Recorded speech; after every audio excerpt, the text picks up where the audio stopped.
Community Radio Scotland. This is Community Radio Scotland.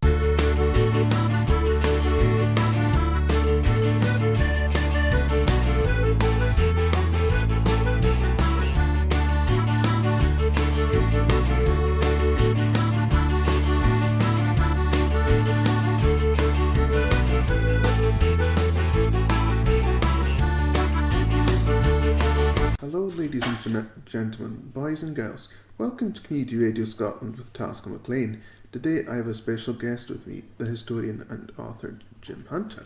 So Jim, welcome to Community Radio Scotland, and I hear you're doing some research into your latest book, and can you tell us what this book is about and where you're doing the research for it? Hello Tasker. Well yes, it's good to be with you. Well, the latest book's all about events that happened in the north of Scotland in the winter of 1846-1847, and that was a really difficult time in this area because the potato crop had failed completely because of potato blight, and this was a time when an awful lot of people in the north, in the Highlands and Islands and more generally, depended entirely on potatoes. Sometimes they ate very little else. So when the potatoes were all destroyed as they were by blight in the summer of 1846, people were going very hungry and a famine relief program had to be organised. So I'm writing a little bit about that, but also I'm writing about events that happened all around the coast of the Murray Firth in the early part of 1847, when there were a whole lot of riots and protests in places from Fraserburgh through Burghead and Elgin to Inverness and on north to places like Wick. And what people were protesting about was the fact that farmers and landowners were still shipping out big shipments of grain at a time when people were going hungry. So they were trying to stop that, and the army and others were in turn involved in trying to prevent the riots. So it was all very eventful and exciting. So that's what I'm writing about at the moment. When did you start writing the book? Well, I've just started writing that book, but it took me quite a while. I've spent the last year or two doing research into it, and that means you have to go off to places like Edinburgh and look at all the documents, the letters, the official reports and that sort of thing that were being written at the time, and what the government ministers and people of that time were saying and doing. So, and of course there's a lot of other stuff as well that you can read up about. For example, there was a even more catastrophic famine started a year earlier in Ireland, and eventually in Ireland many hundreds of thousands of people died of hunger. So it's important to know a wee bit about that as well, because that's the kind of background to what then began to happen in the north of Scotland. Have you been writing books for?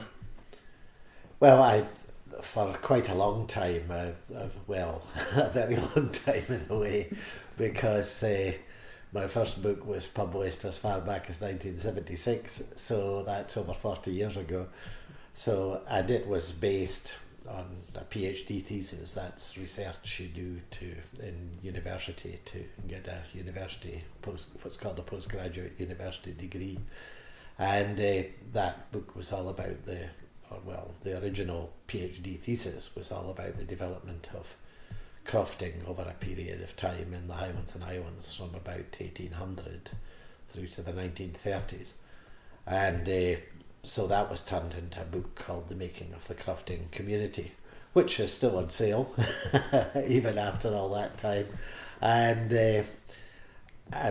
you know, it tells the story of how crofting developed, and it tells in particular about the struggles of crofters in the 1880s or thereabouts, who were organised into something called the Highland Land League, and they were looking to get security of tenure, and that means they wanted legal protection so that they could no longer be evicted from their crofts by landlords, because of course all of this was bound up with events earlier in the 19th century, the so-called Highland clearances, when thousands of people were evicted and kicked off the land, and many of them, of course, ended up having to emigrate to countries like Canada and the United States.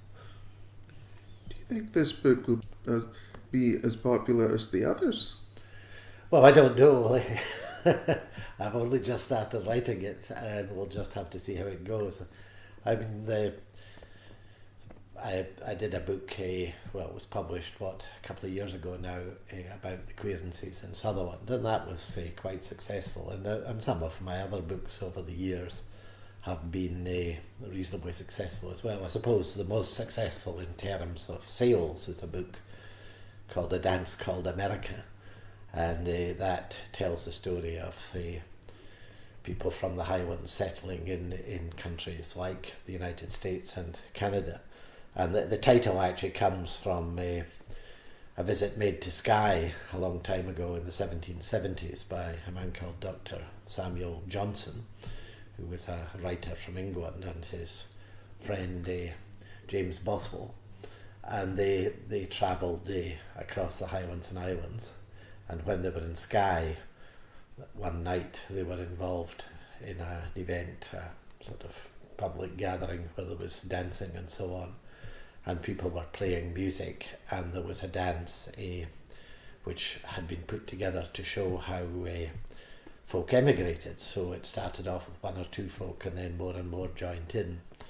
And they said this was a bit like the folk going away to America, because only a few would go to begin with, and then more and more would follow on. And Boswell wrote in his account of all this, he said, they call the dance America. So that's where the title of the book came. And of course there's a Rundrig song that has the same title, so from the same source way back. So that book, which took a while to write, and I spent a wee bit of time travelling in the States and Canada when I was writing it, and so it was a good book to write, and it did very well. Well, of course, it sold in North America as well as here, I guess. Well, many people have read your books all over, and people do like your books, and I wish you luck writing and researching for it. Thanks to Jim Hunter for telling us about this book, and his book, which is This is Community Radio Scotland with Tasker MacLean. Wherever you're listening from, bye for now.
This is Community Radio Scotland.